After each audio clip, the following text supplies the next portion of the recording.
I would like to state that this is in direct violation of the First Amendment, particularly where it states that abridging the freedom of speech or the press or the rights of people peaceably assembling to petition the government for a redress of grievances. Also, it is in direct violation of the Ninth Amendment that states the enumeration in the Constitution shall not be construed to deny or disparage any other rights retained by the people. And the 14th Amendment, which holds the state and therefore local governments also liable or responsible or answerable to these laws as well. Where it says that no state shall make or enforce any law which shall abridge the privileges or immunities of the citizens of the United States.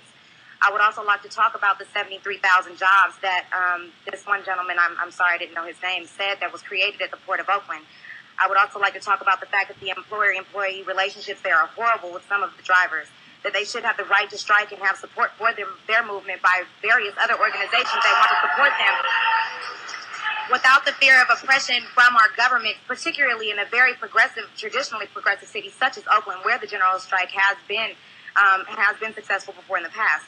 Not only that, these drivers have the right to have bathrooms instead of plastic bags and cups within their trucks to relieve themselves, and the right to actually complain when they're having unjust working conditions. And if they don't, then they should have the right to protest. And we as a people and citizens in this city should be able to support them. If we say that, hey, they deliver our rights, they deliver our stuff to the store, and we get a mark off for it, but what is happening is still inhumane and it's not just, and we have a right as citizens to hold justice, to hold our government accountable and make sure that you are pursuing justice in the interest of the people and not in the interest of corporations, which the corporations are fine with the current employer-employee relationships there. And that is the reason why Occupy comes out.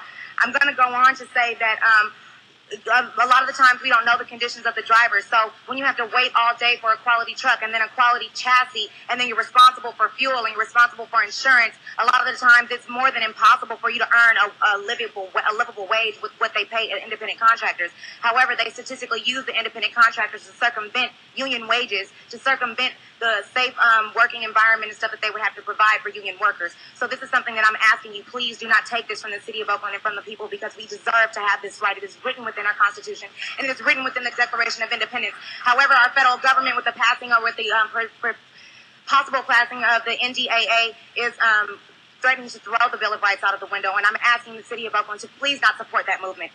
Going on to the comments, there is no anger directed at the lives lost in Oakland. I would like to say that, sir, I think that's a hasty generalization. I think the fact that the city council is not hearing the argumentation, instead people are choosing to go to Occupy where they feel as if their voices are actually being heard, because people have become disengaged and jaded within our political system. It's not that people are not complaining or not concerned, sir, because I hear it all the time. So I'm not saying this as disrespect to you in your opinion, but I am saying that maybe you're not talking to a lot of people in the community who do have these concerns, because they feel as if they are falling on deaf ears here. So I'm once again asking you to just, stick with me on that. And Mayor Kwan, I voted for you. I seriously did, because I thought you would be for the people. However, I'm going to say that I am seriously disappointed in the way that the Oakland Police Department and you responded to Occupy. I don't know the ins and outs and every single decision that you have to make. However, I do want to say that I feel as if with the tear gassing specifically of nonviolent protesters, especially what happened with Scott Olsen, and the fact that there were children in that vicinity, that should not have been the course of action taken, specifically for someone who I thought was really for the people, who had stood on the front lines many times before.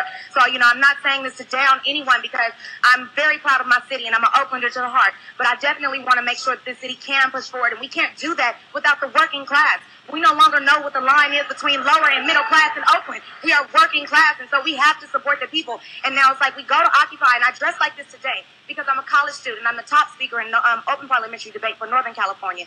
I have a full scholarship offer to the University of Pacific, and I have a partial scholarship offer to Santa Clara, but I'm also an Occupy supporter, and I'm not a crazy hippie, but I'm not perfect. You know what I mean? Like, I'm not an anarchist, but I do have faith in our judicial system, and I need the people that I voted for to represent me in my views. And I am totally upset about the way that it seems like money is speech and power, and when I'm a college student trying to afford myself an education, that I don't have that type of power in my life, that I have to come down here and try to find a way to get 6 minutes just for you to hear me out.